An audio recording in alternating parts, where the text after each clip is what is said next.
22 जून की दोपहर लखनऊ के अलीगंज इलाके में भीषण आग लग गई, जिसमें 15 बच्चों की जान चली गई। लेकिन सबसे बड़ा सवाल यह है कि इतनी बड़ी आग लगी कैसे और इतने सारे बच्चे बाहर क्यों नहीं निकल पाए। चलिए आपको पूरी बात बताते हैं। लखनऊ के अलीगंज इलाके में उषा मेहता मार्ग पर एक 3 मंजिला इमारत है। इसी इमारत में एक एनिमेशन कोचिंग सेंटर चलता था, जहां हर रोज 16 से 24 वर्ष की आयु के छात्र एनिमेशन सीखने आते थे।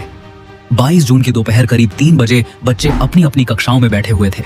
तभी अचानक इमारत में आग लग गई। शुरुआत में किसी को अंदाजा नहीं था कि यह आग कुछ ही मिनटों में पूरी इमारत को अपनी चपेट में ले लेगी।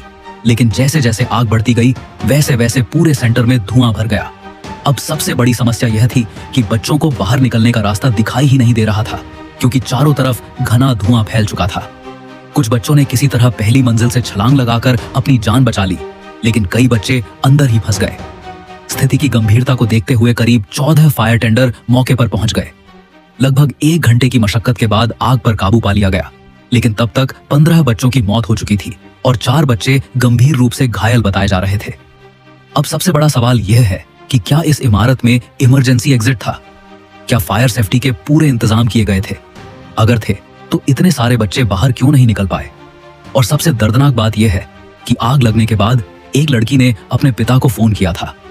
उसने रोते हुए कहा था, पापा यहाँ आग लग गई है, कृपया मुझे बचा लीजिए। सोचिए उस पिता पर क्या गुजरी होगी, जो अपने बच्चे की आवाज तो सुन रहा था लेकिन उसे बचा नहीं पाया। पूरे मामले की जांच जारी है और उम्मीद की जा रही है कि इस पर केवल जांच ही नहीं होगी, बल्कि जिम्मेदार लोगों के खिलाफ सख्त कार्रवाई भी की जाएगी। क्योंकि हर बार इंसान की जान सिर्फ आग नहीं लेती, कभी कभी एक भ्रष्ट और लापरवाह व्यवस्था भी लोगों की जान ले लेती है।